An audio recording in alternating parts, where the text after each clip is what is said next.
Vale. Nada, que esta es la segunda sesión del seminario Incivismes y para recordar un poco cuáles son para los que están aquí, que es poca gente, pero si alguien ve el vídeo algún día de la gente que no está todavía, para recordar un poco cuáles son los espacios que desde OACU hacemos así abiertos al público. Uno es este, que es la segunda sesión en la que invitamos a investigadores. Hola, Livia. En la que invitamos a investigadores que la mayoría son de fuera, que vienen a hacer estancias en colaboración con el grupo, a que presenten sus investigaciones, la mayoría son en curso. Que es el único espacio que no tiene una fecha fija. Luego tenemos los seminarios del léxico ciudadanista que coordinan los compañeros Darío Loballo y Guillermo Aguirre, del que tendremos una sesión mañana mismo también. Y luego está el seminario de investigación OACU, donde es gente ya de OACU, miembros de OACU, que presentamos investigaciones en curso, que en principio es un seminario interno que tiene menos difusión, pero por supuesto es abierto al público. Entonces, esta sería la segunda sesión, digamos, del seminario Incivismas, donde en función de la gente que va llegando y con la que entramos en contacto, les invitamos a que presenten algo en el seminario del grupo y bajo el paraguas del grupo. Y dicho esto, le doy la palabra a Manuel, todo tuyo, para presentar a Samantha. Bueno, justamente lo que voy a decir es que voy a renunciar a presentar a Samantha. En primer lugar, una cuestión importante. Este tipo de ofertas en forma de intervenciones, el formato que tienen es el de seminario. O sea, que en el fondo, que seamos los que seamos, ya corresponde justamente a eso, porque cuando nos hacemos presencialmente éramos menos. Otra cosa es verdad que el amontonamiento de propuestas y de actividades a veces tiene este tipo de perjuicios, ¿no? Porque de mañana hay justamente otra intervención, en este caso dentro del ciclo del léxico ciudadanista. Y la semana siguiente hay otra intervención, en este caso del seminario.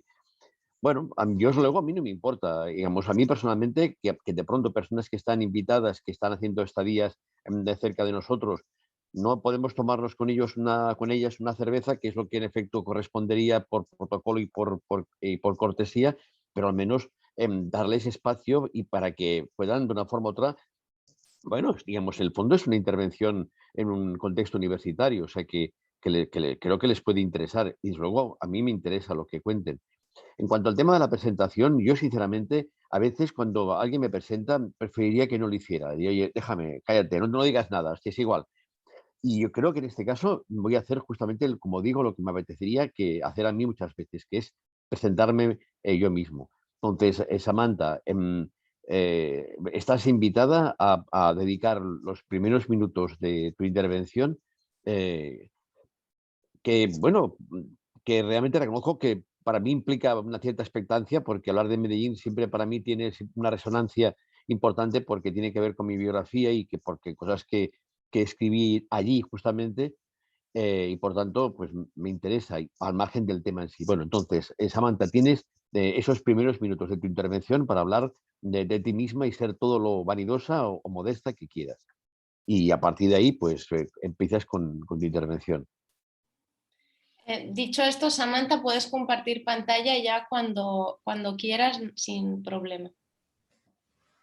Perfecto. Perdona, o sigui, se'm veu, no, que no? No, pero Vale. tienes una voz muy bonita, muy radiofónica, Bueno, mucho sí, más pues. que yo, de hecho, que tengo voz No digas eso, no. Bueno, Así va, Samantha, va, venga, Vale, pues adelante. muchas gracias a los dos.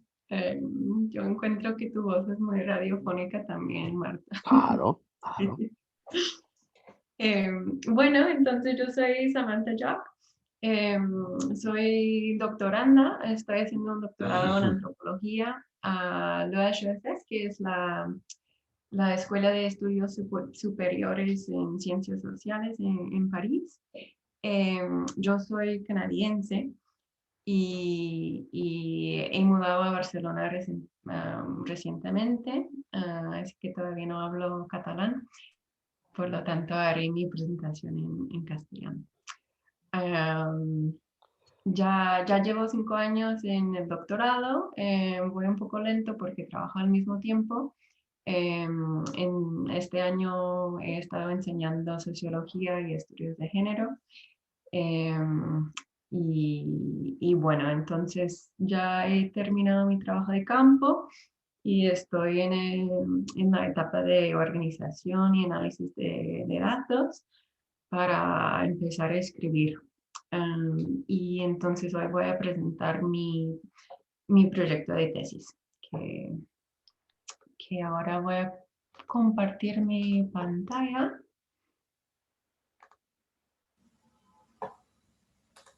A ver. Ok. Entonces el título de mi intervención es Geografía Urbana e Interacciones Sexualizadas en Medellín, Colombia.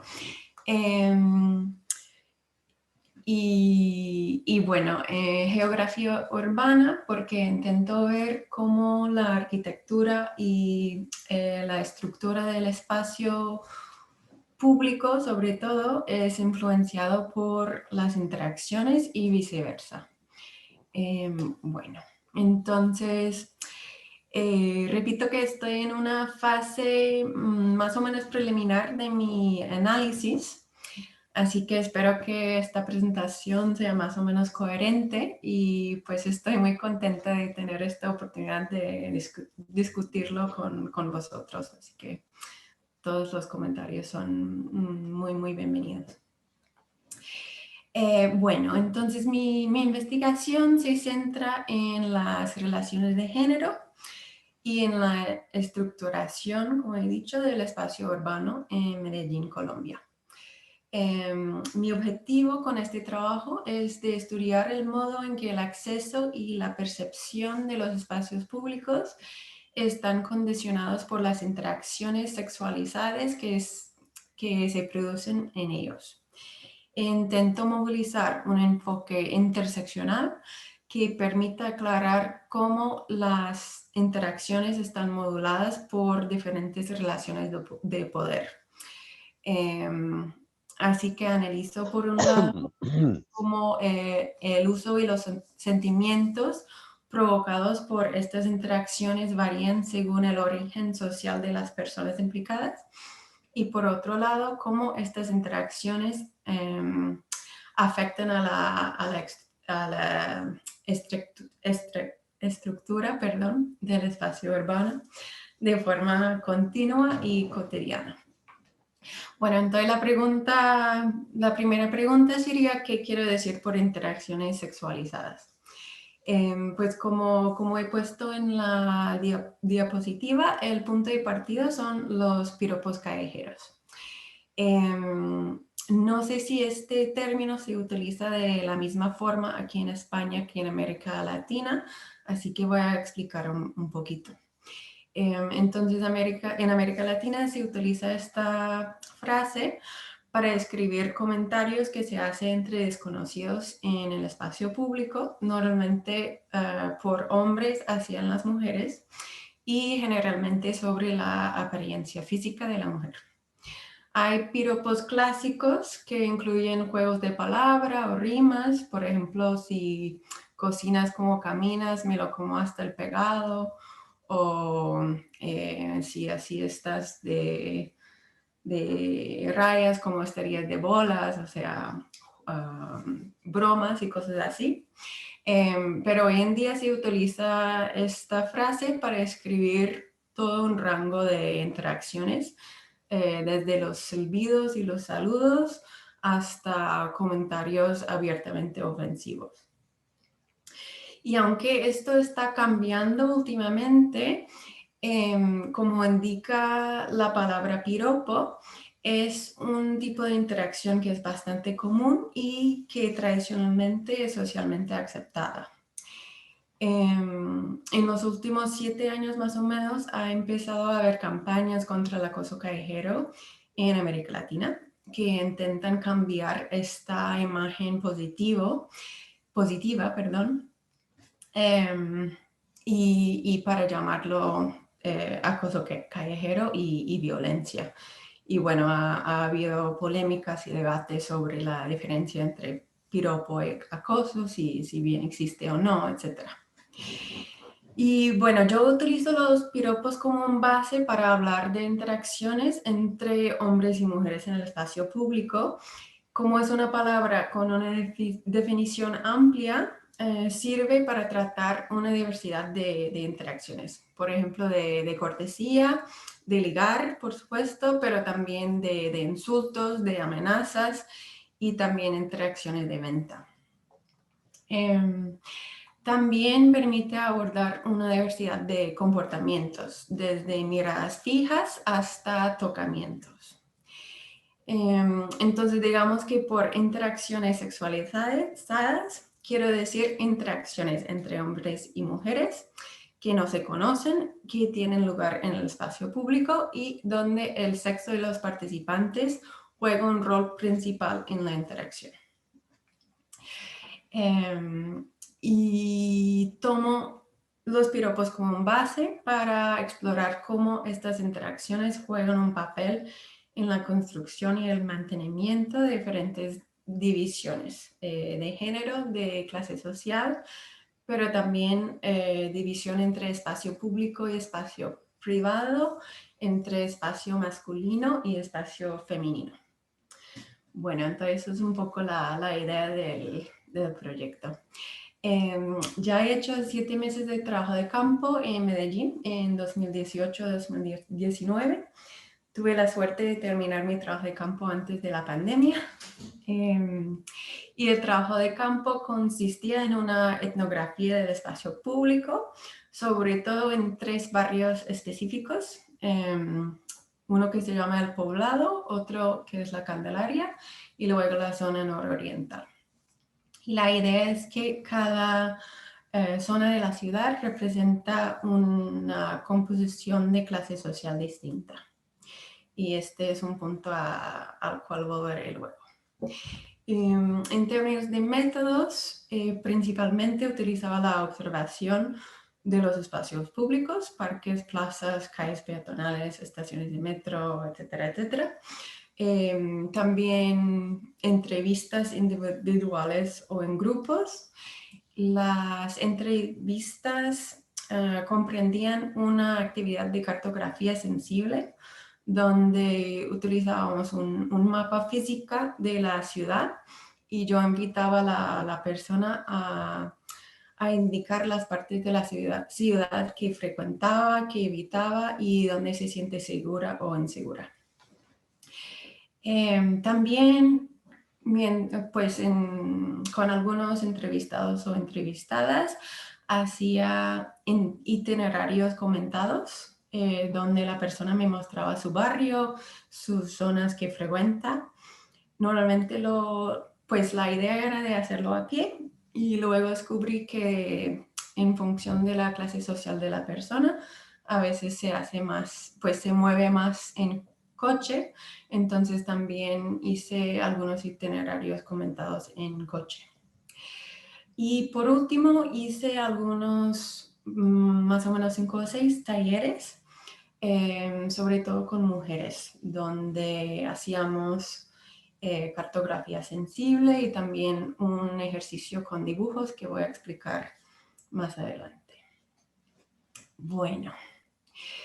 El contexto del estudio, entonces Medellín es la segunda ciudad de Colombia después de Bogotá, pero es mucho más pequeña que Bogotá. Se estima que tiene un poco menos que 3 millones de habitantes. Es el capital de la región de Antioquia, que se ve aquí en este mapa. Como se ve en el mapa, está en el norte del país. El departamento de Antioquia toca el mar Caribe, pero Medellín está más hacia el sur del departamento y tiene una cultura más andina, la ciudad de Medellín. Y esta cultura y también la gente que viene de Medellín se llama paisa, relacionado con la palabra paisano. Y la gente paisa se define como emprendedora, trabajadora, berraca, no sé si ustedes utilizan esa palabra, pero significa como fuerte. También hay esa idea que el paisa es muy vivo, que siempre sabe aprovechar de la situación. Y esa palabra paisa también aplica a la zona cafetera de Colombia, perdón, que se encuentra aquí al lado de Antioquia.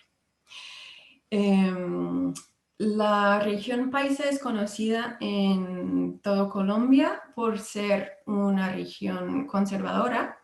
Es la región de donde viene Álvaro Uribe, que es el expresidente de Colombia y una figura un poco controversial. También es conocida por la belleza de las mujeres. Hay muchas operaciones de senos, por ejemplo, operaciones estéticas. Y hay la imagen de la típica mujer paisa que es blanca con pelo liso y muy largo. Entonces, bueno, tiene eso también. Y eso es un poco relacionado con otro aspecto importante de la ciudad, que es el narcotráfico. Medellín fue la cuna del narcotráfico en los años 80 y 90, es de donde viene Pablo Escobar, el cártel de Medellín, etc. Y también es conocido por el paramilitarismo, que también tiene que ver con Álvaro Uribe.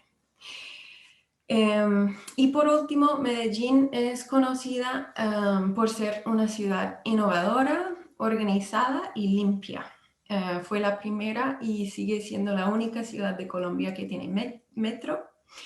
Y muchas veces se contraste con Bogotá, que es conocido por ser sucio, desordenado, con mucho trancón, peligroso. Estoy hablando en estereotipos, obviamente, pero es para dar una idea. Bueno, cuando yo fui en 2018, Colombia estaba recién entrando en un contexto de post-conflicto, después de una guerra que había durado más que 50 años. En 2016 se firmó los acuerdos de paz entre el gobierno y el grupo FARC, que es el grupo guerrillero principal del país. Y Medellín se ve particularmente afectado por el conflicto en el país, tanto por desplazamiento desde las regiones rurales hacia la ciudad, porque había muchísima violencia en los campos en Colombia, y también por lo que acabo de mencionar del narcotráfico. Antes Medellín era conocido como el capital de homicidio del mundo. En 1991 tenía una tasa de homicidio de 266 por 100.000 habitantes, que era el más alto del mundo. Eso ha bajado muchísimo desde entonces y en 2019 era 23 por 100.000 habitantes, entonces bajó creo que 95%. Pero es importante tener en cuenta que la tasa sigue siendo bastante alta. Para dar una idea, la tasa de España es 0.62 por 100.000 habitantes y de Bogotá, que es conocido como una ciudad peligrosa de Colombia, es 12.6. Entonces, Medellín, repito que ahora es 23.8, entonces sigue siendo una tasa elevada. Y también tiene tasas de extorsión y de hurto contra las personas elevadas también. Y las tasas de hurto han ido incrementando entre 2016 y 2019. Bueno, todo esto es para decir que la seguridad, o bien la inseguridad, sigue siendo una preocupación importante que marca la vida de los habitantes y sobre todo la relación con el espacio público. Pero obviamente la inseguridad se vive de manera muy distinta según el género y la clase social de la persona. Y algo importante destacar es que la seguridad relativa que está viviendo Medellín en este momento es una seguridad precaria. La mayoría de la ciudad de Medellín tiene grupos armados ilegales que están activos, que controlan el territorio, que venden drogas y extorsionan los negocios y a veces los residentes también. Y que tienen una presencia más o menos fuerte según el barrio. Por ejemplo, a veces son ellos que manejan problemas entre vecinos o desalojan habitantes indeseables. Y en otras partes de la ciudad casi no se percibe esta presencia, entonces depende mucho. Cuando hay conflictos entre los grupos, puede haber guerras con balaceras y se dice que estos barrios están calientes en el momento del conflicto. Entonces voy a mostrar un mapa de Medellín. Por ejemplo, cuando yo estuve en 2018, este barrio de la Comuna 13 estaba caliente. También algunas por aquí, en Altavista, Belén, ahí también. Y luego en Bello. Entonces, bueno, se escucha hablar de barrios calientes de la gente. Bueno, para dar una idea de cómo la ciudad está organizada, como se puede ver en el mapa, está organizada por comunas, hay 16 comunas, y las comunas están organizadas por zonas, que hay 5 zonas. ¿Y qué más? Y esto es el río de Medellín, que va por la mitad de la ciudad. Que va de sur hacia el norte. Esto es el norte de la ciudad. Otra cosa que marca pues Medellín y Colombia como país es la desigualdad. Como otras ciudades grandes de América Latina, tiene una tasa Gini de desigualdad encima de los 50%, pues del 0.5, que es muy elevado. Y en Colombia hay un sistema de estratificación de las ciudades, que es lo que ven aquí. Entonces, en Colombia voy a explicar un poco porque creo que da una buena idea de cómo está organizado la ciudad. Entonces, en Colombia las viviendas se clasifican según 6 categorías. Y eso es según la calidad del entorno y los materiales de construcción. Y la clasificación de la vivienda influye en el precio de los servicios públicos, como el agua, la electricidad, la limpieza de las calles, etc. Entonces, los habitantes de las viviendas clasificadas como estrato 1, 2 o 3 reciben un subsidio. Y este subsidio se compensa con un recargo que pagan los que viven en los estratos 5 y 6. Y los únicos que paga el servicio sin subvención ni recarga es el estrato 4. Este sistema fue concebido en los años 80 como una forma de reducir la desigualdad económica. Pero en la práctica ha exacerbado la segregación socioeconómica, porque las viviendas del mismo estrato tienden a agruparse en el mismo barrio y las personas con menores ingresos no pueden pagar el precio de los servicios públicos en los barrios con viviendas de estrato superior. También es un sistema que la gente se ha apropiado de ello y ahora más que clase social se habla de estrato. Entonces, por ejemplo, aunque solo existen 6 estratos, a veces la gente habla de gente de estrato 0, gente de estrato 10 para exagerar. Y es algo que tiene un rol importante en el imaginario de las personas. Entonces, las partes de la ciudad en las cuales yo enfoqué mi estudio eran primero el poblado, que está aquí. Como pueden ver, casi toda esta comuna es de estrato 6, que es el más alto. Luego, la zona nororiental por aquí, que es más o menos de estrato 2 y 1. Y luego yo viví en el centro de la ciudad, precisamente en barrio Las Palmas, que es de estrato 3.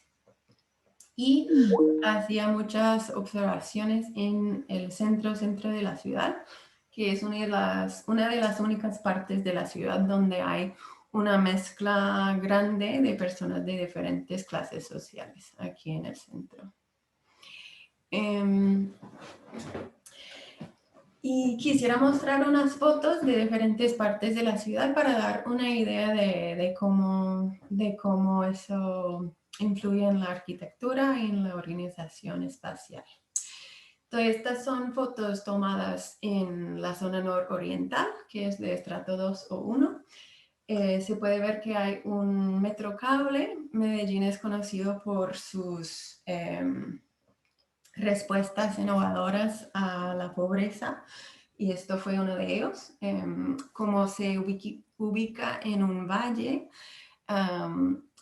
los barrios, sobre todo, pues no, toda la ciudad tiene colinas, algunos que son muy inclinadas, y para las personas que no tienen los recursos para pagar un coche, es un gran problema. Entonces, en los últimos 15 años se ha respondido a este problema con metrocables, que se ve aquí. Y esto es una foto tomada en un barrio por aquí cerca. Se ve que las casas son de 3 o 4, pues los edificios son de 3 o 4 pisos, plantas, y que hay mucha gente en la calle, pero casi que no hay andenes. Y quería contrastar esto con el barrio El Poblado, que se ve aquí, donde es casi todo edificios muy, muy altos, se llaman conjuntos cerrados ahí en Medellín, y hay andenes muy bien cuidados, pero que son casi vacíos la mayoría del tiempo, porque los habitantes de estos barrios prefieren desplazarse en coche, entran por el parqueadero que está debajo del edificio, suben el ascensor, y es posible nunca poner los pies en el andén enfrente del edificio. Las personas que sí utilizan los andenes son las personas que trabajan en este barrio, por ejemplo, mujeres empleadas domésticas o hombres obreros de construcción. Y quería compartir unas citaciones de este artículo que ha escrito Paola Sanín en 2010, de Ciudad Abierta a Ciudad Cerrada, que describe la dinámica en el poblado. Entonces ella utiliza esta palabra que a mí me gusta mucho, que es claustrofilia, para describir lo que pasa en estos barrios, que es que la gente se siente que tienen todo lo que necesitan dentro del barrio, y a veces dentro de la unidad donde viven. Entonces no tienen necesidad a salir ni a la calle ni del barrio. Y lo que dice Paola Sanín es que en estos barrios comienza a instaurar una mirada distinta sobre el exterior, más distante, y cada vez lo de afuera se vuelve más amenazante.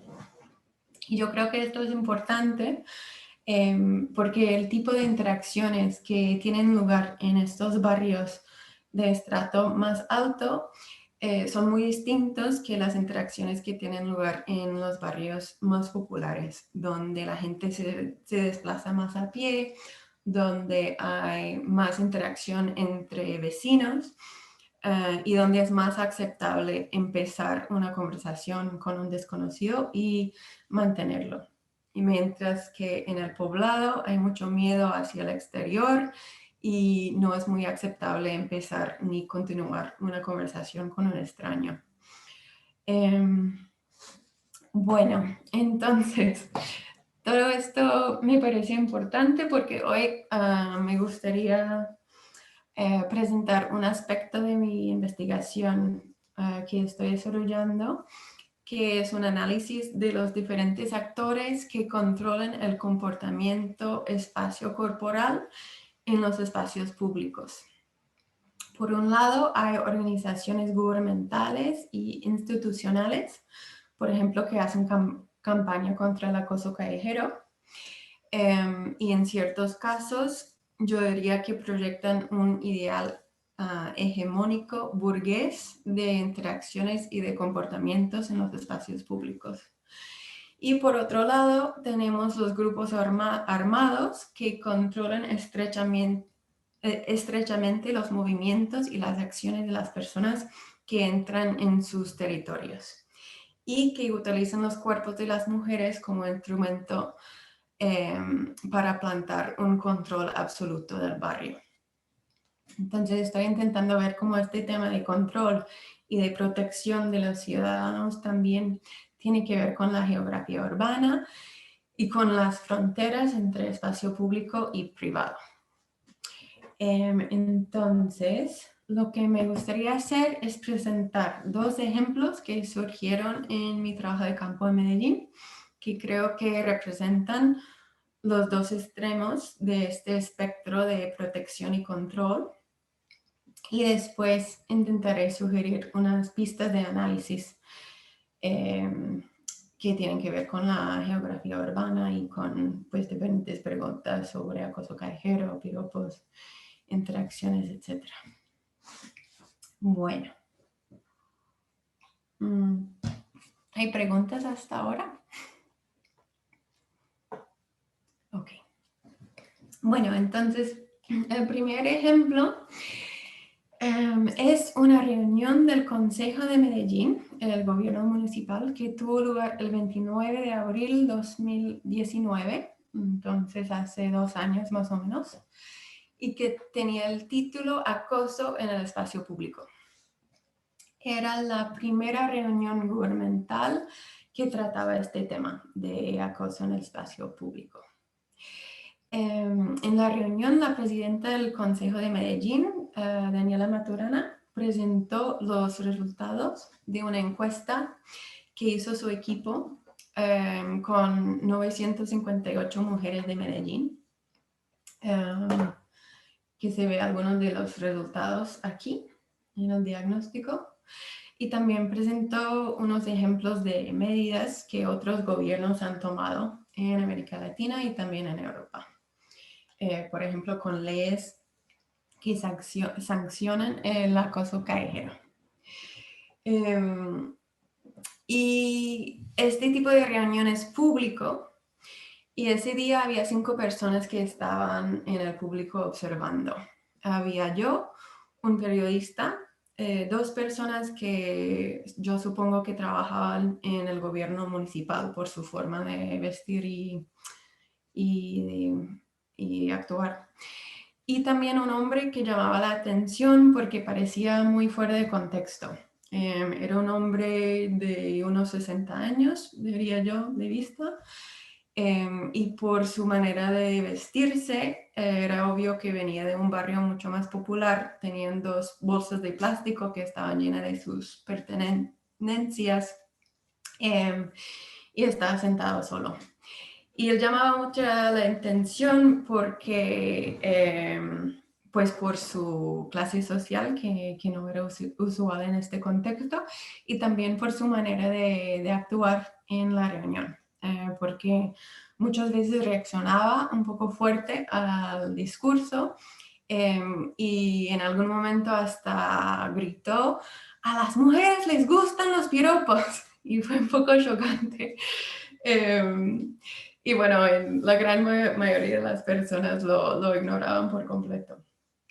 Pero lo que era muy interesante es que este hombre se quedó hasta el final de la reunión, y fueron solo él y yo que nos quedamos hasta el final. Las otras 3 personas se fueron antes. Y el señor quería hablar. Era muy importante para él poder hablar públicamente. Y al final de la reunión, como unos 15 minutos antes, él empezaba a bajar a pedir la palabra y no se la dieron. Y la reunión se acabó. Y el señor se manifestó otra vez y dijo, por favor, ¿puedo hablar? O si no puedo hablar, me puedo inscribir para hablar en otro momento. Y bueno, ahí el orador le dio la palabra por 2 minutos cronometrados. Pero las personas que participaban en la reunión ya estaban alistándose para salir.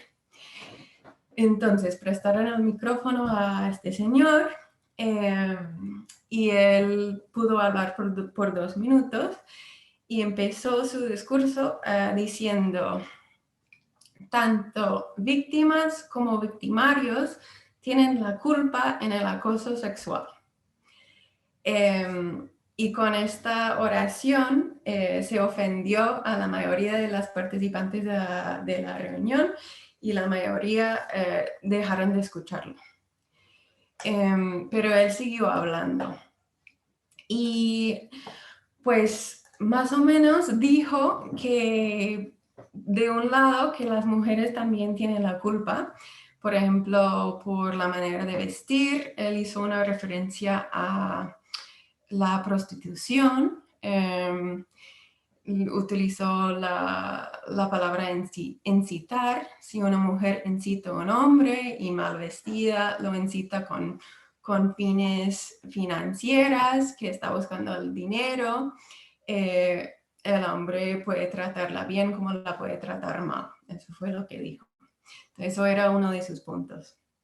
Pero también él preguntó por qué Colombia tuviera que seguir el ejemplo de Europa y dijo que no estaba de acuerdo con la idea de poner multas financieras a las personas que acosan. Y bueno, solo tenía 2 minutos para hablar y al final pues sonó el cronómetro y lo cortaron.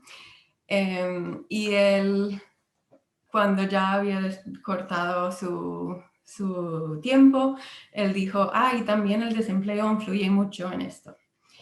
Bueno, y eso fue todo. Y yo quería exponer este ejemplo que para mí es ilustrativo de cómo la clase social figura en esta cuestión del acoso callejero. Entonces, pues cuando el hombre gritó, a las mujeres les gustan los piropos en la reunión, él estaba diciendo lo que por su experiencia sabía que era cierto. Y yo no estoy diciendo que a todas las mujeres les gustan los piropos, mucho menos. Pero a partir de mis entrevistas y los grupos focales que he hecho, parece que sí hay varias mujeres que disfrutan de ciertos piropos en ciertos espacios. Por ejemplo, piropos que no consideran vulgares, que reciben en un espacio donde ellas se sienten cómodas. Por ejemplo, en los barrios donde viven, cuando se supone que el hombre que dejó el piropo es un vecino. Y es cierto que es más común que mujeres de clases sociales más populares pueden estar abiertas a ciertos piropos. Y es más común que mujeres de contextos de clases más altas están cerradas a todo tipo de interacción de un hombre desconocido, sobre todo un hombre de clase social baja. Luego es importante destacar que la encuesta que hizo el Consejo de Medellín fue difundido por WhatsApp y por Facebook por las personas que trabajan en el Consejo de Medellín. Ellos no tienen informaciones sobre la clase social de los respondientes, pero se puede suponer que si se difundió de esa manera, era una muestra bastante homogénea, podemos decir. Y la idea que planteó este hombre en la reunión, que el modelo que está siguiendo Colombia es influenciado por otros países de Europa, por ejemplo, también es pertinente.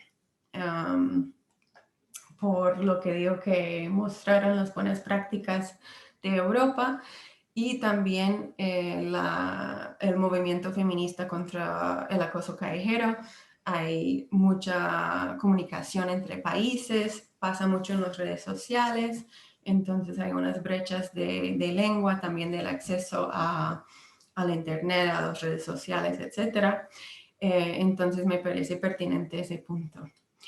Y por último, los comentarios de este hombre acerca de las víctimas que tienen parte de la culpa es una opinión popular muy común que yo escuché muchas veces, especialmente de colombianos más mayores, hombres tanto mujeres. Y no quiero decir que estas personas tienen razón, pero quiero decir que es una opinión compartida por muchas personas y que cuando esta persona que hizo una gran esfuerzo para venir a esta reunión, que podemos suponer que este hombre tuvo que viajar de una parte de la ciudad a otra, que esperó hasta el final, que manifestó varias veces para hablar y expresó este punto de vista y fue ignorado completamente. Y bueno, también como él tocó el tema de la prostitución, esto también creo que tiene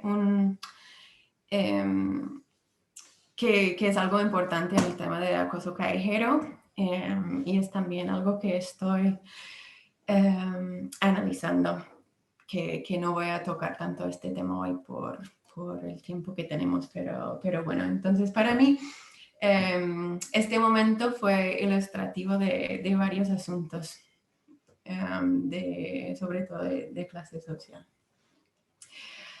Y bueno, no es solo el gobierno que está tratando este tema. Estas son fotos que tomé en una manifestación el 25 de noviembre, el Día contra la Violencia contra las Mujeres. Y como se puede ver, el tema del espacio público es algo que se ve representado en los eslogans y en la camiseta de esta mujer, por ejemplo, también aquí. Y está siendo tratado también por el Metro de Medellín. Esto fue una campaña que tuvo lugar en 2018, donde en el metro habían estos anuncios que intentaba educar a la gente sobre el acoso sexual. Bueno, entonces esto es el primer ejemplo del control y de la protección de las mujeres en el espacio público. Luego quisiera compartir un segundo ejemplo que fue de un taller que hice con la corporación Convivamos, que es una asociación ubicada en la zona nororiental de Medellín y que trabaja con la comunidad. El taller que hicimos fue con 5 mujeres de entre 23 y 70 años que frecuentan la asociación Convivamos y que viven en el norte de Medellín, o en el norte nororiental, o en Bello, o en Castilla. Y un poco menos que la mitad de las participantes tienen algún vínculo con una asociación feminista. Hice otros talleres con mujeres que no tienen vínculos con asociaciones feministas, pero en esta sí. Y empezamos el taller con un ejercicio donde cada participante dibujaba una interacción sexualizada, un piropo que tuvo en el espacio público, y luego presentaba su dibujo al grupo y describía lo que pasó. Entonces aquí hay 3 ejemplos de dibujos de una interacción. Entonces esto es como una representación de hombres sentados en los andenes y de una mujer que pasa frente a ellos y que ellos hacen comentarios. Esto es un comentario específico que recibió esta mujer. Y este también. Esto es un codo. Parece, es un poco difícil entender, pero es un codo. Y aquí he puesto la transcripción de esta mujer Sarita de 70 años que reside en Bello, que explica su dibujo. Entonces, lo voy a leer. Entonces ella dice, camino por una calle más bien sola y ancha. El tipo cuando llega no se baja, coge el codo y me lo pone aquí bien puesto. Y yo pensé, esto es mucho estúpido. Entonces yo le digo, ¿qué hubo, perro? ¿No tienes dónde más poner el codo? ¿Qué te pasó conmigo? Y yo lo enfrento. Y el hombre se queda y se ríe. Me mira y se ríe. Y cuando el tipo se ríe, me desubica totalmente. Y como yo llevaba el morral atrás, cojo esta mano y se le estampillo en este lado de la cara. Me la quitas, ella grita. Y 2 cuadras más allá, habían por ahí 10 o 12 muchachos de los combos. Estaba hablando del grupo armado del barrio. Y uno prende la moto y se viene. Y el hombre está dando la espalda y dice, abuela, ¿qué te pasó? Y yo dije, este perro no encuentra dónde más poner el codo, sino que me apercuella contra la pared. Y dice, eso es mucho mal parido. Y el muchacho de atrás se baja y dice al hombre extraño, súbete. Y lo suben en la mitad, en la moto. Y dicen, ven que vamos hablando. ¿Y qué se supone que hicieron? No sé. Y yo me seguí derecho para donde iba. Pero resulta que ellos, ojo, de buenos no se fue. El barrio se respeta. Bueno, espero que se entiende más o menos esa situación. Entonces, esa es la situación que expone esta mujer. Y después de que ella expone su experiencia, hubo una conversación entre las participantes donde se hablaba del rol de estos muchachos y de cómo o si estos muchachos cuiden a las mujeres del barrio. Y quisiera compartir otra citación que fue compartida por Yolanda, que es un residente de Castilla. Entonces, todos estos barrios son más o menos cerca el uno al otro y tienen dinámicos muy parecidos de los grupos armados. Entonces, Yolanda dice, este tipo de seguridad, la seguridad entre comillas que dan ellos, no es una seguridad realmente que genera tranquilidad. O sea, antes una se siente más insegura con la presencia de estos seres porque ellos son civiles que se toman las armas, que ya se toman el poder o el micropoder en los territorios y que de alguna manera con esa forma de tomarse el poder también subordinan a muchas mujeres en los territorios. Entonces muchas personas dicen, no, es que los muchachos nos cuidan, pero eso es falso. O sea, realmente no hay nadie que está cuidando a nadie, están cuidando su territorio. Entonces, esto fue la reflexión compartida por Yolanda y es importante señalar que es verdad lo que ella dice, que subordinan a muchas mujeres. Y lo que Sarita explicó en la citación anterior es que extraños que no viven en el barrio pueden ser expulsados por los muchachos de los grupos armados porque estos hombres tienen un control absoluto del barrio y ellos sí pueden acosar a las mujeres o tener comportamientos mucho más violentos, pero otras personas que vienen del exterior no tienen el mismo derecho. Y he hablado con varias mujeres que viven en estos barrios que tienen una actitud muy fuerte frente a los piropos que no les gustan, por ejemplo, que griten al hombre o que por lo menos lo miran mal o que muestran el dedo o algo así. Pero cuando es un piropo que viene de un muchacho del combo, ellas no pueden reaccionar porque saben que pueden correr mucho más peligro. Y entonces tienen que seguir derechos y ignorarlo por completo.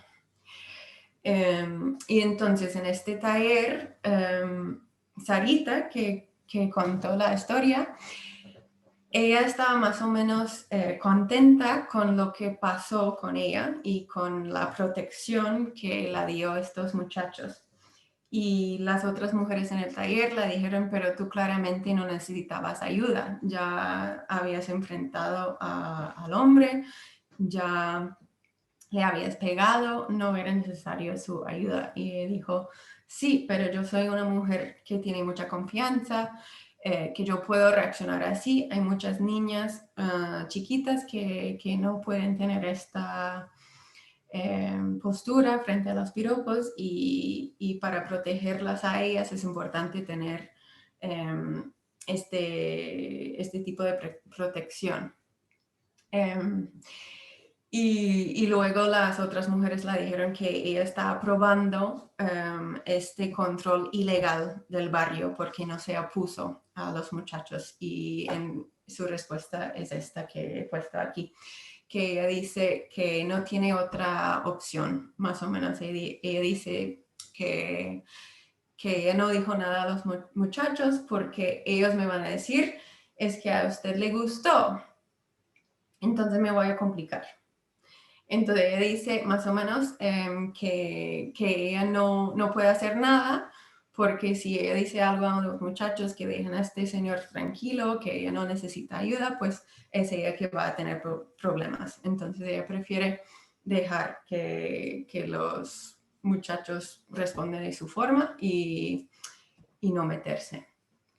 Y esto también era una actitud muy común de la gente que viven en barrios que tienen una alta presencia de grupos armados, que es de no meterse, de vivir tranquilo, de no buscar problemas y así no hay problema. Bueno, entonces puedo dejar de compartir la pantalla. Bueno, entonces, estos dos ejemplos, ¿a dónde nos lleva? Pues yo estoy pensando en preguntas como ¿qué significa la protección? ¿Qué significa el control? ¿Y qué significa la seguridad? También sobre la pregunta ¿quién decide cómo se debería comportar en el espacio público? Y para mí esto tiene que ver con la pregunta de las barreras muy fuertes entre espacio público y espacio privado que existe en ciertos barrios y las fronteras un poco más flojas en otros barrios donde hay balcones que dan sobre la calle, donde hay interacciones entre vecinos que uno está en el balcón, otro está en la calle, por ejemplo. Y estas calles que tienen solamente conjuntos cerrados, que hay un miedo muy fuerte de lo que puede pasar en la calle, etc. Entonces, bueno, prefiero abrir la discusión ahora que ya he hablado muchísimo. Entonces, muchas gracias por escuchar y con mucho gusto para escuchar sus comentarios y responder si hay preguntas. Y bueno, espero que estos dos ejemplos han tenido un poco de sentido.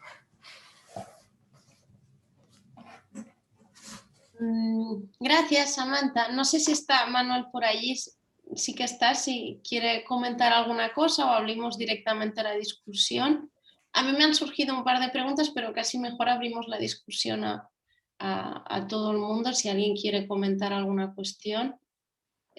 No sé, podéis o hablar directamente porque no somos muchos. Vale, Manuel dice que tiene que cambiar de ordenador. No te preocupes. Pues no sé, podemos abrir la discusión a todos, como somos poca gente, podemos o hablar directamente o si no, aquí abajo en el submenú en reacciones se puede levantar la mano también o pedís la palabra por el chat. No sé si alguien quiere comentar alguna cuestión o una pregunta. Hola, buenas. Hola, gracias. ¿Qué tal? ¿Cómo estáis? Gracias, Samantha, por tu exposición. Muy interesante lo que estás contando y a mí me llamó mucho la atención la referencia que hiciste a la cartografía sensible y si te parece me gustaría que nos expliques un poco más de qué forma ¿de qué forma has conseguido hacer visible las interacciones que la gente con quien has hablado, cómo esto se ha manifestado? Y también entiendo que tu investigación se centra mucho en el espacio urbano, espacio público y privado que se conota, pero espacio exterior. Y te quería preguntar si en lo que toca a la inseguridad, la gente con quienes has hablado incluyen su espacio doméstico también en estas zonas de inseguridad. O sea, sobre violencia doméstica y tal, más allá del entorno así más público. Esto. Y muchas gracias. Gracias a ti. ¿Respondo de una vez? Sí, yo creo que sí. Ok. Bueno, sí. Ok, perfecto. Bueno, pues muchas gracias por las preguntas. Bueno, la cartografía sensible, en los talleres que habían varias personas, era una actividad que se hacía en grupos o en parejas. Y eso era muy interesante porque las personas tenían que hablar y negociar un poco. Y también era muy interesante en el momento de presentar los mapas a los demás. A veces habían discusiones entre los grupos que no estaban de acuerdo y a veces personas que otro grupo había señalado su barrio como peligroso y la persona que vive en ese barrio se opone y dice, no, yo vivo en este barrio y es muy sano y bueno, discusiones así. Entonces, eso fue interesante. Pero con la mayoría de las personas era una actividad individual que yo hacía con ellos durante la entrevista.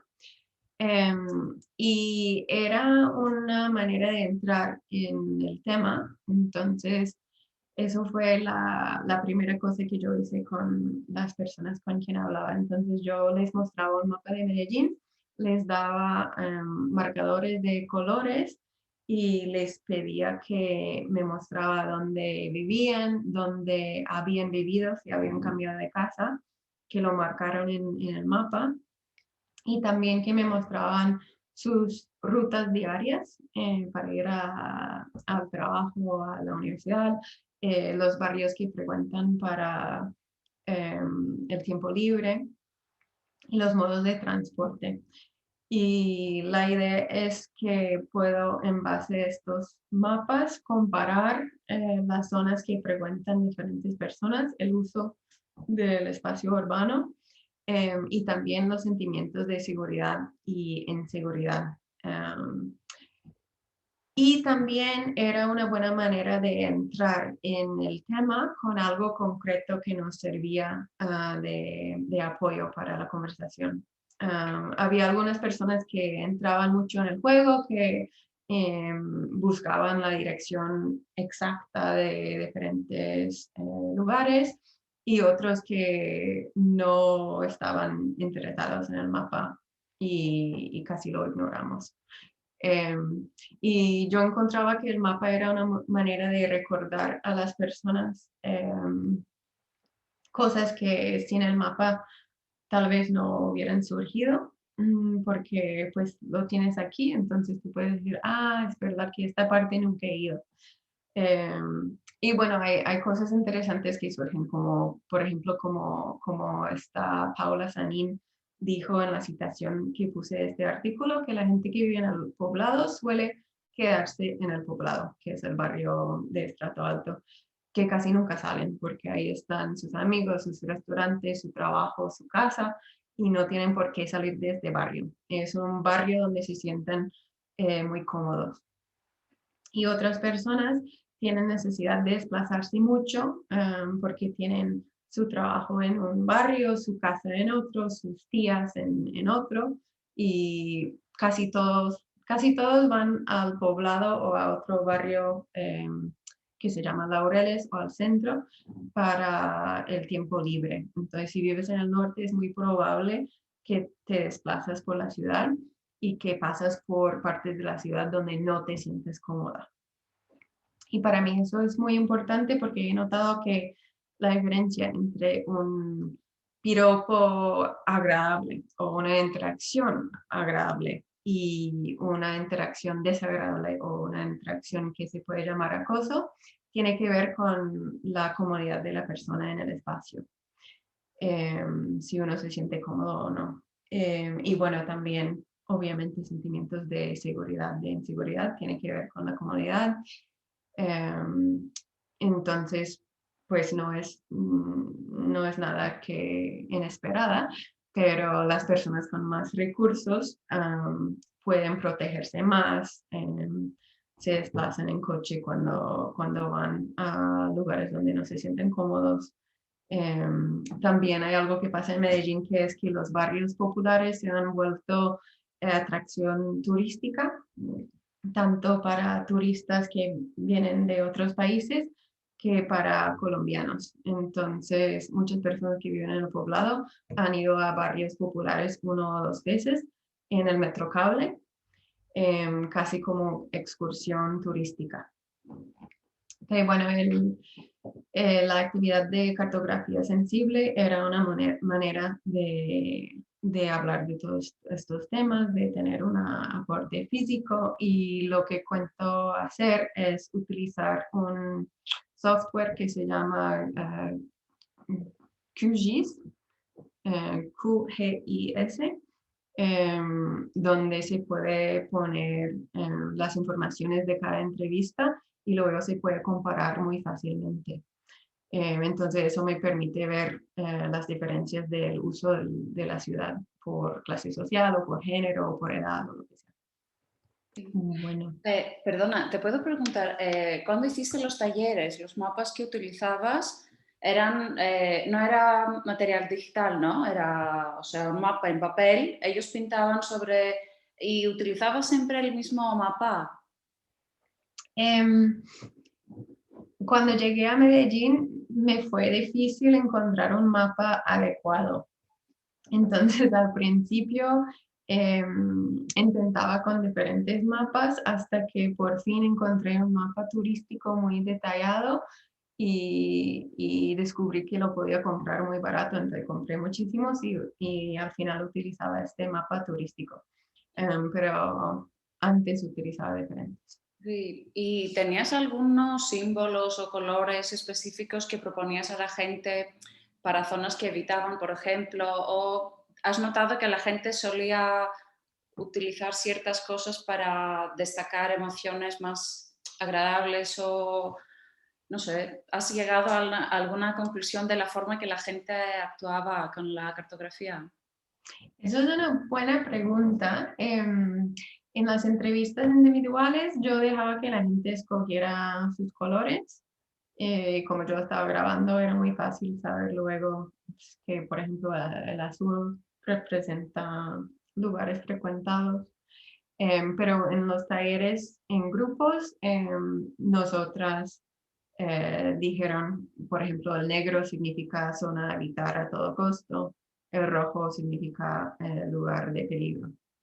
Y hasta ahora no he notado tendencias en los colores que las personas escogen. También para la gran mayoría era una actividad muy extraña. Entonces, Por ejemplo, entonces muchas personas estaban muy inseguras, como, ¿qué quieres que haga? ¿Sabes? Y yo, no, pues escoge un color y bueno, ¿sabes? Y yo tenía que decir, bueno, y ahora sí es otro tema, cambiamos de color. Y entonces ellos como que esperaban mucho que yo les decía lo que quería. No había tanta apropiación de la actividad. Depende mucho de la persona, pero por general. Y bueno, también habían personas que no tenían costumbre a ni usar mapas y el mapa era un objeto extraño. Eso también pasaba. Y tu otra pregunta sobre el espacio exterior o espacio interior, por ejemplo, perdón, no mucho. La inseguridad era, porque en Colombia, y me imagino que es similar en otros países, sobre todo en América Latina, y también he hablado con personas que han ido a África del Sur, que me han dicho que es parecido, que hay un miedo del espacio público, del espacio exterior, sobre todo de robo, de hurto a la persona. Hay muchos casos de atraco con armas de fuego o armas blancas también. Y casi todo el mundo tiene estrategias que utilizan para protegerse cuando salen. Y yo como extranjera, yo soy muy obviamente extranjera en Colombia y la gente intentaba protegerme haciéndome recomendaciones de cómo yo podía evitar que me roban. Entonces, cosas como caminar rápido, poner el morral en el pecho y no en la espalda, llevar pues solo efectivo y solo un poquito, pero sí llevar un poquito porque si no llevas nada, tal vez te violentan por rabia. Bueno, de ignorar si alguien me hablaba o si alguien me acercaba, de no entrar en conversación con ellos, por ejemplo. Entonces hay un miedo muy fuerte del espacio público. Y en Medellín yo creo que esto también va marcado de los años 90, cuando hubo una guerra entre el cartel de Medellín y la policía. Por ejemplo, una mujer que tiene unos 50 años, que era adolescente en los 90, me contó que cuando tú ibas en un bus y veías un coche de policía al lado tuyo, Pablo Escobar ofrecía 1.000.000 de pesos por cada policía matado. Entonces a veces la gente ponía bombas en estos coches que iban llenos de policías, porque si habían 5 policías, eso representaba 5 millones de pesos. Entonces ella me decía que en ese entonces la gente que iba en el bus, que veía el coche de policía al lado, todo el mundo en el bus empezaba a rezar. Entonces, antes el espacio público era realmente un espacio de alto peligro. Y eso de cierta forma sigue siendo el caso. Como hablaba de barrios calientes, en esos barrios hay un peligro vigente que tú puedes estar caminando y te confunden con un muchacho del combo, si eres un hombre, y te matan por error. O que comienza una balacera entre bandas y que tú estás caminando y quedas atrapado en la mitad. Entonces, la seguridad es algo que es un tema que surge naturalmente. Cuando yo digo espacio público, la gente empieza a hablar de eso muy naturalmente. Y el espacio interior normalmente era un espacio de seguridad. Y yo no preguntaba sobre violencia doméstica porque quería como enfocarme en esto y no noté que las personas hablaban del espacio doméstico tanto. Aunque aunque sí un poquito, ahora que lo pienso, porque en el mismo taller de la mujer que contó la historia del codo, otra mujer contó una historia de un chico que vino a su casa a bañarse y que salió de la ducha y la mostró, bueno, me apoya y todo, y ella se asustó. Entonces, bueno, sí, hubo algunos ejemplos de cuando el espacio doméstico entraba en la discusión. Pero como yo planteaba que me interesaba el espacio público, eran pocos ejemplos.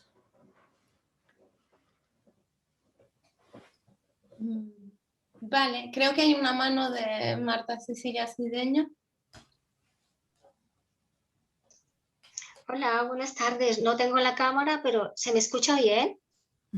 Sí, sí. Bueno, pues nada, primero que todo, pues felicitar a Samantha por este trabajo tan interesante y comentarte que hace algunos años, un par de años, llevamos a cabo un trabajo similar en Bogotá.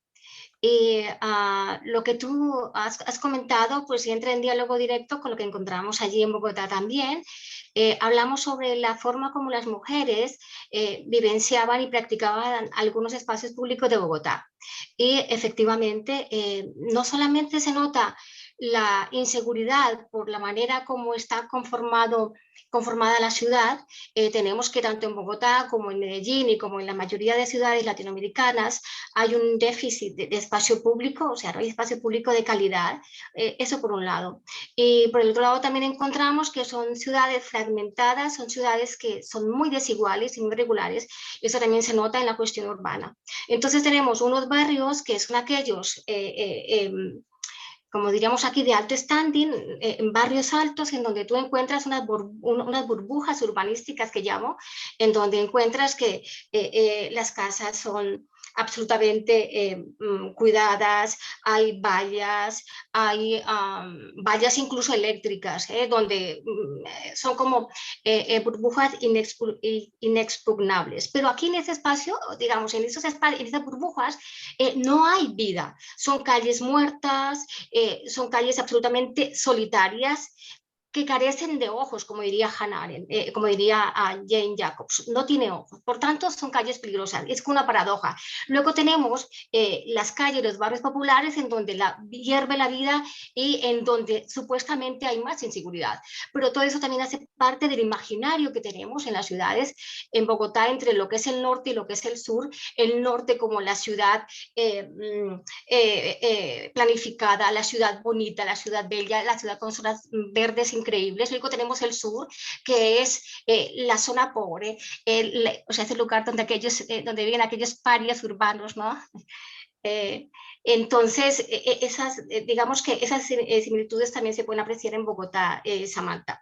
Y, bueno, quería, digamos, decir esto, pero también decir que en el aspecto de las agresiones a las mujeres en el espacio público, en el boletín de medicina legal de Colombia, por ejemplo, se habla que esas agresiones efectivamente ocurren en los parques públicos, ocurren debajo de los puentes, en las calles, ocurren en el transporte público, también ocurren en Bogotá hasta hace unos 3, 4 años, cada hora me parece que había entre 3 y 4 agresiones a mujeres, con lo cual encontramos que es una situación realmente violenta y que también tiene que ver con la manera como se han reproducido esos roles de género y la manera como se evidencia ese fuerte cariz patriarcal que hay en la sociedad colombiana a nivel general y que se traduce en el hecho de que, como lo diría Manuel, los hombres piensan que las mujeres que transitamos por el espacio público somos de la misma naturaleza de este, es decir, públicas, por tanto, pueden accedernos como se les dé la gana y creo que tú lo has dicho muy bien en tu trabajo. Y eso hace que efectivamente haya espacios y haya horas que las mujeres nos negamos a salir. Por lo tanto, estamos hablando de una ciudad negada para las mujeres, como es Bogotá, como la Ciudad de México y otras ciudades en América Latina. Digamos que aquí en España las mujeres tenemos un poco más de seguridad. Yo una de las cosas que me hizo replantearme volver a Barcelona era justamente poder estar en la calle sola sin tener miedo, porque en Bogotá los 6 años que tuve siempre tuve miedo. Muchísimo miedo. Y aquí no tengo miedo. Eso no quiere decir que no pasen cosas porque pasan. Pero digamos que es un factor importante que hace que las mujeres nos neguemos la ciudad, nos neguemos a usar el espacio público en libertad y con tranquilidad, ¿no? Que creo que tenemos derecho a eso también.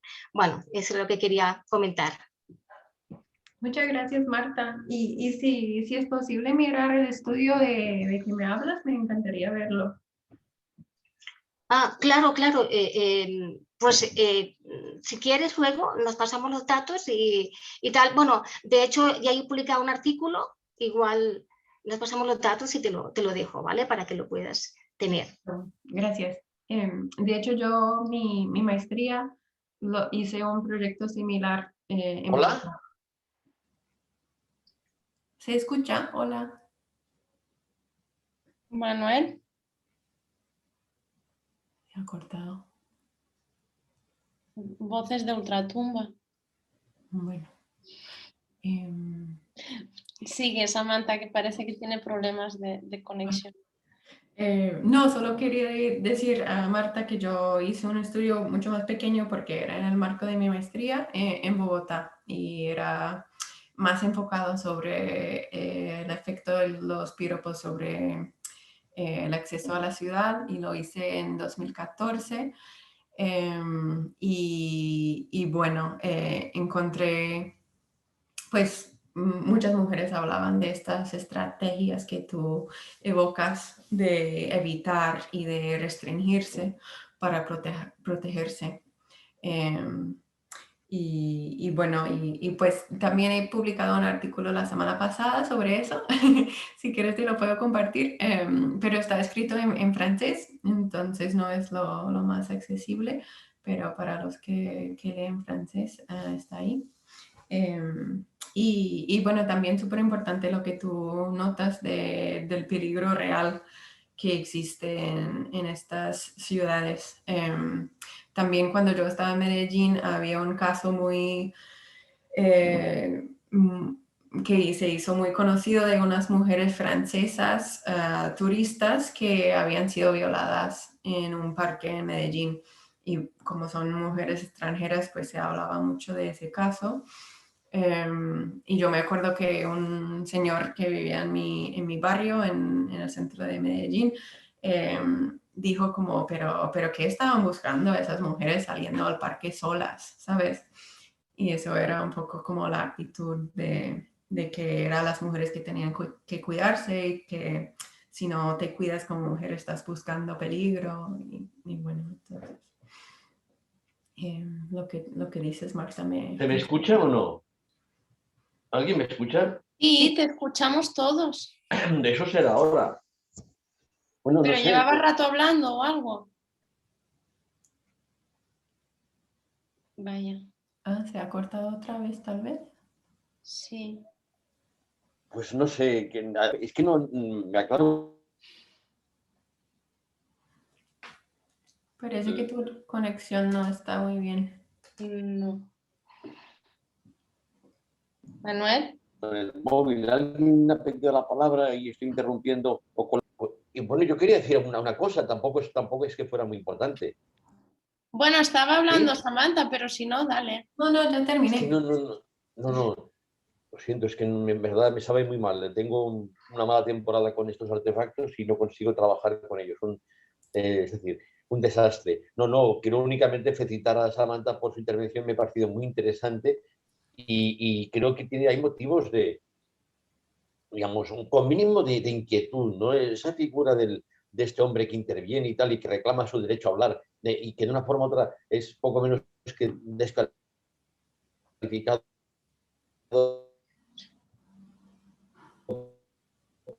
Manuel, no te oímos. Que es porque está claro que no domina un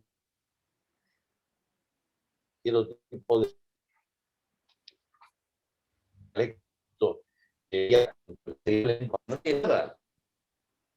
No se me oye nada, de verdad. Ahora sí, ahora sí.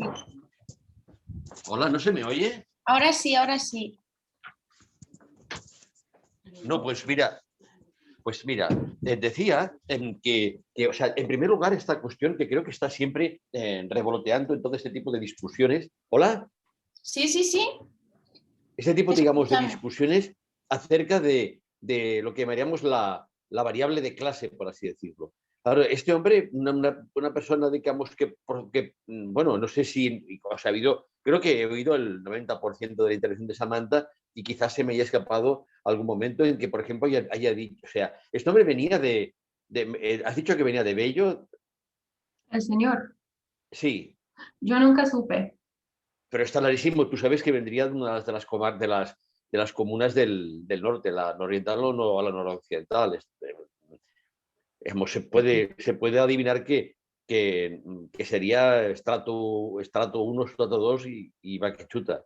Exacto, sí, sí. Entonces, claro, esta persona claro, iba con su lógica tal y incapaz de establecer un grado de aceptabilidad mínimo que le permitiera que lo que él dijera, que son sus argumentos y que son argumentos del entorno social en el que vive, fueran sencillamente ni siquiera tomados en serio. Es más, entonces, claro, hay siempre esta cuestión, ¿no? De hasta qué punto cierto tipo de valoraciones y de juicios que quieren ser pues todo lo progresistas que quieran, no acaban siendo clasistas. Y esto es un tema que a veces cuesta mucho plantear de una manera pública, porque, claro, siempre tienes el miedo de que te malinterpreten y que entiendan que al explicar justificas algo. Pero la cuestión es esta. Entonces, claro, digamos, gente que vive en barrios tremendamente duros, como los que tú misma has mencionado, y tal, que baje. ¿Dónde se hizo la reunión? ¿En la Alpujarra? Sí, Claro, que baje de pronto a la Alpujarra, en la Candelaria justamente, y que de pronto, pues, digamos, después de bajar de donde sea que baje, tal, se encuentre con que no se le escucha. Claro, qué tipo, digamos, sería interesante saber también de dónde procedían las otras personas que estaban reunidas en aquella oportunidad. Claro, claro, y seguramente habría una cuestión de clase. Entonces, no sé cómo tiene que resolverse una cuestión de esta naturaleza en la que esta variable clase acaba siendo una distorsión de que hace que no aparezca nunca porque su efecto es el fondo turbador, cuando plantea en el fondo que son las clases populares las que parecen ser racistas, machistas, antianimalistas y que parece que sea el reproche que cabe dirigirles en ser capaces de razonar con lo que diría una lógica de valores, que son en efecto valores, digamos, de tipo universalista de clase media. Esto una afirmación llena de inquietud que no implica otra cosa más que dudas acerca de si esta zona de sombra, este punto ciego, lo es porque no queremos darle la relevancia que merece. Bueno, lo que me quieres decir al respecto sí que te lo agradeceré porque de verdad que creo que merece la pena discutirlo. Aparte de eso, pues nada, felicitarte por ese trabajo. No sé si quieres comentar alguna cosa acerca de la metodología de los itinerarios comentados que has mencionado y que es realmente muy interesante y muy valiosa, ¿no? Como técnica etnográfica. Y luego una cosa, dos comentarios, digamos, biográficos de mi relación con Medellín. En primer lugar, digamos, siempre que puedo explico que cuando llegué a Medellín a principios de los años 90, nadie hablaba de espacio público. Digamos, es un concepto que es que ni se insinuaba, no existía para nada. Es más, cuando hablabas de espacio público, siguiendo así un modelo europeo, porque eso sí que realmente era europeo, era un concepto inequívocamente vinculado a la tradición republicana, decían que en Medellín no había espacio público. Que si te ibas no sé, te ibas a Villa Guadalupe o a Versalles, tal, allí no, allí la comuna nororiental no hay espacio público, tú lo sabes bien. Ahí no puedes moverte sin que te vigilen y te pregunten de dónde vienes, a dónde vas pero tampoco lo hay en el Poblado o en Envigado, no hay ni espacio público, es que no hay ni aceras. Entonces, el único lugar donde hay espacio público, emocionante por lo demás, esencialmente es en la Candelaria, en el parque Berrio, no sé, en la zona del Éxito, pero eso sí que es espacio, pero el resto, digamos, la mayor parte de Medellín, en aquel contexto, no había nada, y dudo mucho que lo haya ahora, algo parecido al espacio público en el sentido europeo de la palabra. Y luego otra cosa, en cuanto a variable de género, al menos los testimonios con los que yo pude intercambiar información y saber cosas, lo que me decían es que las mujeres lo que querían es tener niñas. Digamos, que nacer niño, que nacer varón, en ciertos barrios no era ni mucho menos una ventaja. Es más, era una condena, porque sabías que te lo matarían. En eso consistió todo ese sistema que fue el mundo que tú, no sé si llegaste a conocer, yo llegué poco después de la muerte de Pablo Escobar, pero el sicariato era eso.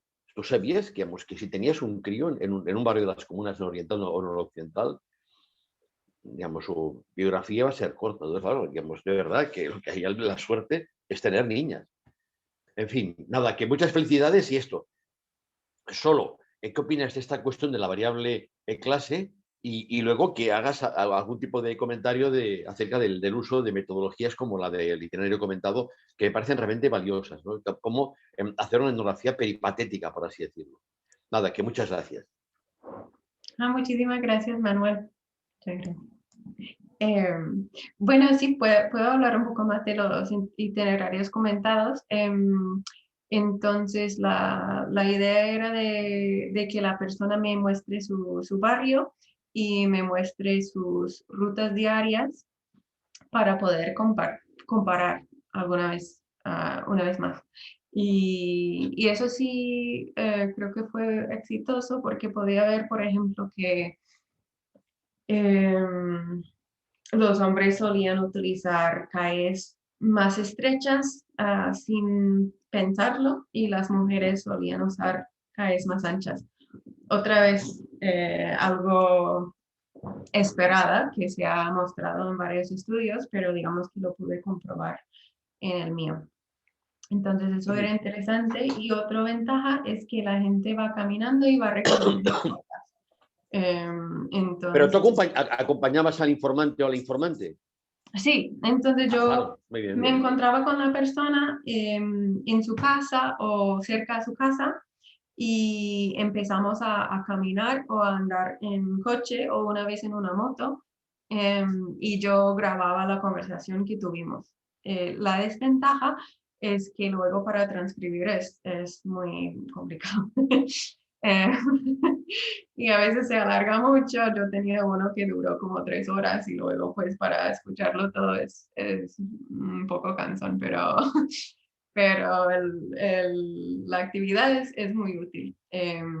Sí, entonces yo iba a la casa o al barrio de la persona y dejaba que la persona escogiera la ruta. Y normalmente era una ruta frecuente de la casa a la universidad, de la casa al trabajo. Creo que siempre fue desde la casa, nunca fue desde el trabajo al revés. Bueno, por casualidad, supongo. ¿Y qué más? Y bueno, eso era un resultado inesperado, lo de los coches, porque yo planteaba que iba a ser andando, o sea, en inglés yo digo walking interview, como que entrevista andando.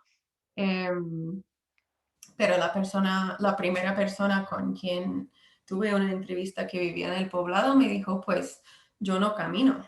Entonces, si tú quieres que yo te muestre un camino habitual, será en el coche. Entonces, bueno, hicimos un recorrido del poblado en el coche y eso fue muy interesante porque él comentaba lo que veía desde el coche. Bueno, como la gente andando me comentaba lo que veían de pie, pero, por ejemplo, eso fue interesante porque él dijo, ya verás que en el poblado nadie camina, nadie. Tú vas a ver que las calles están vacías. Y vamos en el coche y yo dije, pero esta persona, o sea, las calles no estaban vacías, habían algunas personas. Y él dijo, sí, pues ella es una empleada doméstica. Sí, pero él no vive aquí, él trabaja aquí. Entonces, cuando él decía nadie camina en el poblado, estaba haciendo referencia a los habitantes y no a los empleados domésticos que muchas veces sí viven en el poblado, porque eso todavía es una práctica habitual en Colombia, que tienes una empleada doméstica que vive en tu casa. Y hasta hace muy poco, las casas en estos barrios eran hechas con un cuarto chiquitico que es el cuarto para el empleado, pues para la empleada, porque casi siempre es una mujer. y muchas veces es una mujer que viene de de otra zona del país. En el poblado muchas veces es una mujer negra que viene del Chocó. Entonces, bueno, hay muchos asuntos ahí en esa relación que se puede discutir, pero era interesante ir en el coche con este hombre que me podía decir con bastante seguridad quién era un habitante del barrio y quién no. Chao, Antigone, muchas gracias. Y bueno, entonces, por ejemplo, hasta que yo empecé a decir como, ¿y esta persona? Y él vive aquí, ha salido con su perro. Esta persona, ella es una empleada doméstica. Esta pareja, ella es una prostituta prepago con un turista. O sea, como que él tenía una idea muy específica de quién era parte de su gente, de su grupo, y quién no. Entonces esa idea de interior-exterior aplica a los espacios tanto como a las personas. Y eso también es algo que decía en la citación de Paula Sanín, creo que... no es ese, perdón. Había otra citación de ella que habla de nosotros, de cómo en estos barrios se construye un nosotros muy específico y muy homogéneo. Entonces, bueno, eso de los itinerarios comentados me facilitó ver ese lado de la ciudad. Y bueno, también ver las interacciones que tienen las personas, porque es una cosa preguntar, tú hablas con la gente cuando sales y bueno, esa pregunta no se entiende, ¿sabes? O sea, si yo te pregunto con quién hablas cuando sales de la casa, dices, pues nadie, con nadie, pero luego cuando yo salía con las personas y estábamos caminando, yo veía que sí, que a veces venía un vecino a hablar o que a veces un vecino gritaba a la persona y entraba en conversación y yo podía escuchar la conversación que se tuvo. Y a veces también pasó que mientras yo caminaba con una mujer que recibimos un piropo, ella o yo, las dos. Entonces eso también era muy útil para poder observarlo en vivo y luego preguntarle a ella cómo se sentía. O una vez yo hice un itinerario comentado con 4 jóvenes de entre 14 y 19 años y una chica fue destinatario, pues, objeto de un piropo, y ella no se dio cuenta, pero los otros 3 sí. Y entonces hablamos de eso en el momento también, de que ella ni siquiera se da cuenta, que bueno, eso también es como una estrategia de muchas mujeres que es como lo ignoran hasta el punto de no darse cuenta porque es una manera de protegerse. Entonces eso también pude observar en los itinerarios comentados.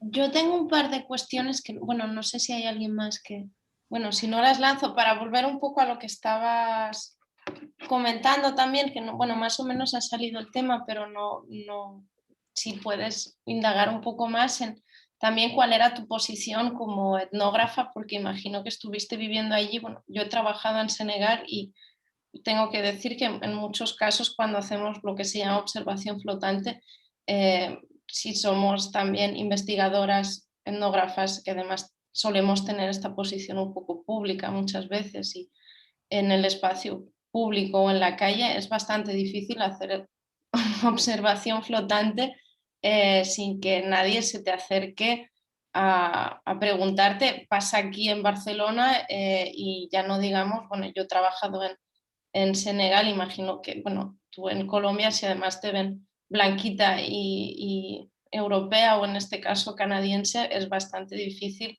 que tú de alguna forma también formes parte de este tipo de interacciones que en tu caso también son, toman una forma, imagino, particular, porque bueno, lo de ser, en este caso canadiense y mujer, pues no se te quita cuando haces investigación. Y luego otra cosa, cuando comentabas el caso este que también comentaba Manuel, del hombre este que intervino planteabas una cuestión que es esta de adoptar estos valores europeos que no es que me haya metido mucho en el tema, pero también son discursos bastante presentes por ejemplo, en algunos movimientos panafricanistas, tanto en África, en Senegal, por ejemplo, como en los que se encuentran en la diáspora, y que incluso algunos movimientos que desde aquí, por algunas de sus propuestas, podríamos catalogar de izquierdas o de un cierto progresismo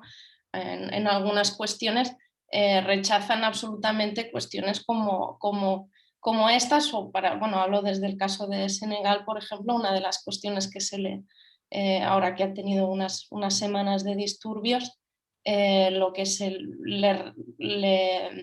de alguna forma se incrimina o se rechaza de Macky Sall, que es el presidente de la República, entre muchas otras cosas, es que, por ejemplo, esté dispuesto a legalizar la homosexualidad, que se ve como una imposición o un planteamiento absolutamente europeo que los africanos no tienen por qué aceptar, desde una visión incluso decolonial, que desde algún punto de vista, al menos desde determinadas lecturas, podríamos entender que en algunos sentidos puede ser progresista, pero que no está dispuesta, o en algunos discursos o algunos planteamientos pasan por no aceptar esta clase de cuestiones que tienen que ver un poco con la cuestión el debate que habría Manuel a propósito de la clase, pero bueno, a un nivel evidentemente mucho más macro, y de la relación histórica que ha podido tener este sur global con Europa particularmente.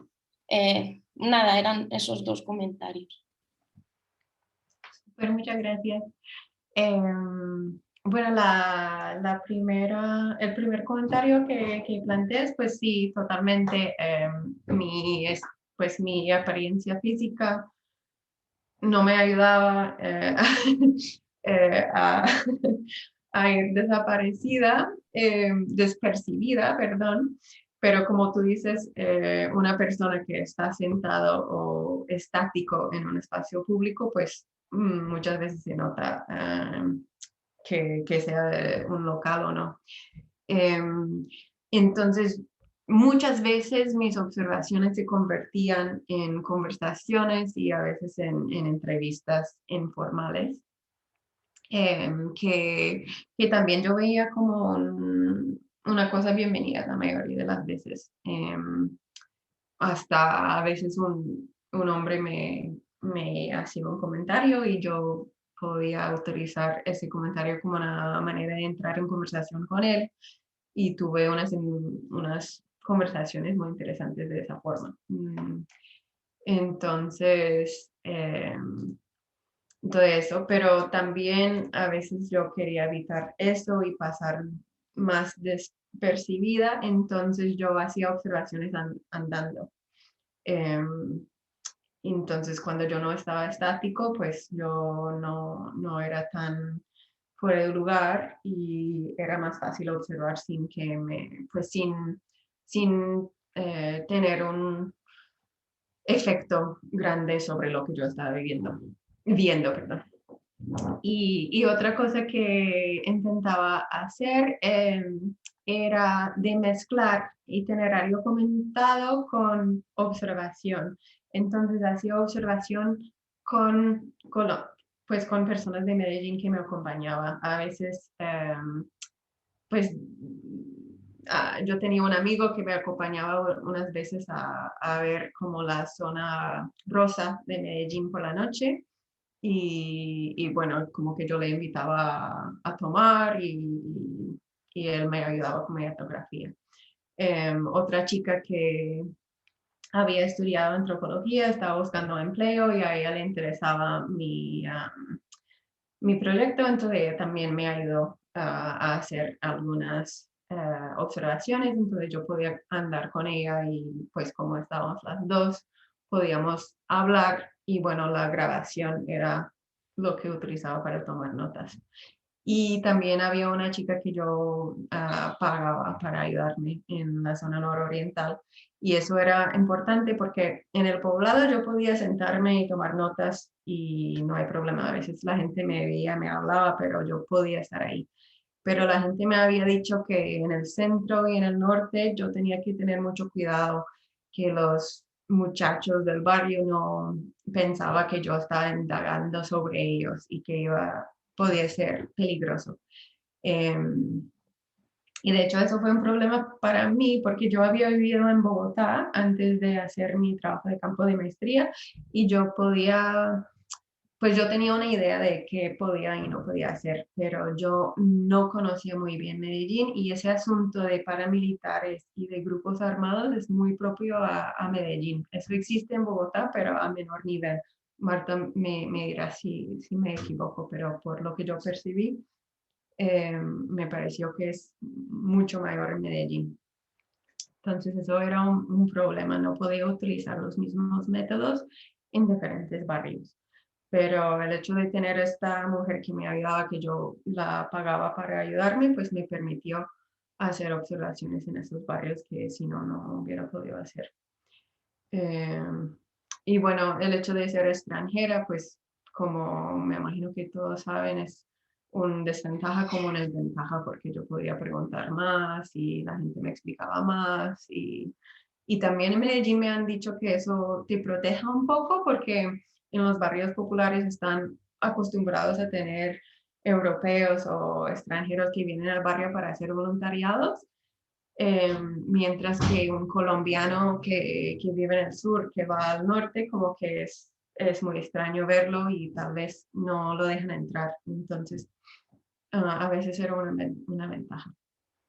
Y la otra pregunta sobre... ay, perdón, se me fue. ¿Me recuerdas? No, era más un comentario, bueno, por si había algún tipo de cosa parecida a raíz de la cuestión que planteaba el hombre ese, de este rechazo a la imposición de estos valores, primero como una cuestión de clase, pero también de lo que es el norte global, con todas las comillas que le queramos llamar, o directamente europeo. Sí, pues hay en Colombia, en 2014 habían 2 grupos feministas activistas contra el acoso callejero. Y creo que las 2 todavía no existen. Y en Medellín no hay ninguno. Y bueno, uno es parte de Hollaback, que es un grupo internacional que nació en los Estados Unidos, y otro es un grupo local que tiene vínculos con otros grupos en América Latina. Y yo notaba diferencias entre los 2 grupos, entre la mirada de los 2 grupos, y el segundo era como que tenía una posición que estaban luchando desde América Latina y desde el Caribe, mientras que el otro como que era más internacional. Y eso también es algo que he notado que hay muchas entidades que están luchando contra el acoso callejero y la violencia contra las mujeres en el espacio público, que podemos decir que son cosas distintas o son campañas distintas. Y he notado diferencias en ellos y he hablado con personas de los 2 grupos y bueno, tienen perspectivas un poco diferentes.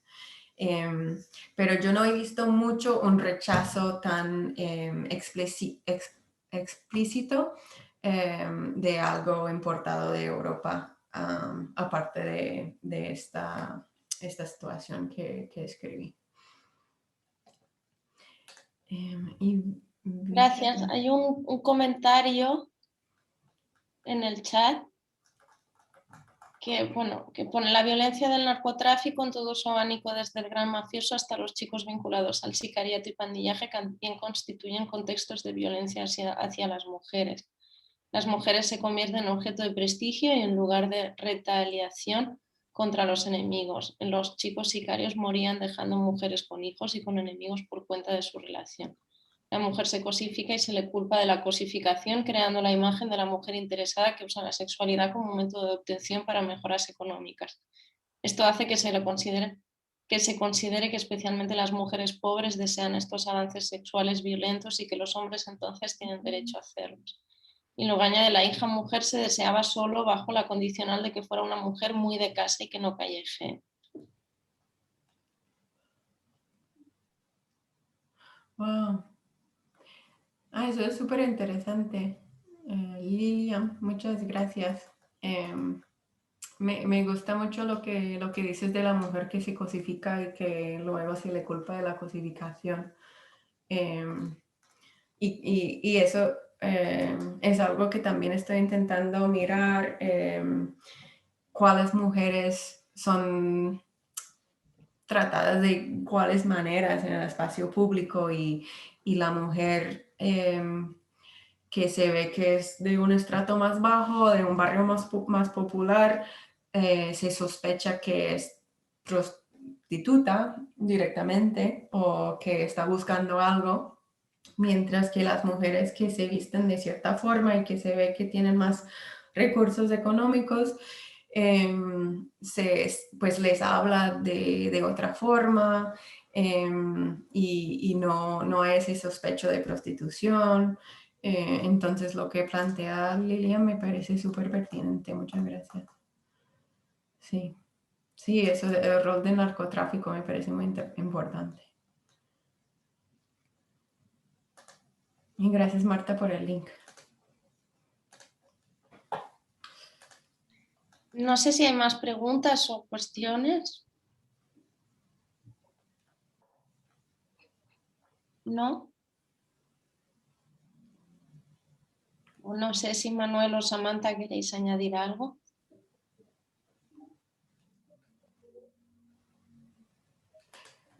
Yo solo quisiera decir que muchísimas gracias, que a mí me ha sido pues muy útil poder presentar y organizar mis ideas y también tener los comentarios de ustedes que han sido muy pertinentes y interesantes.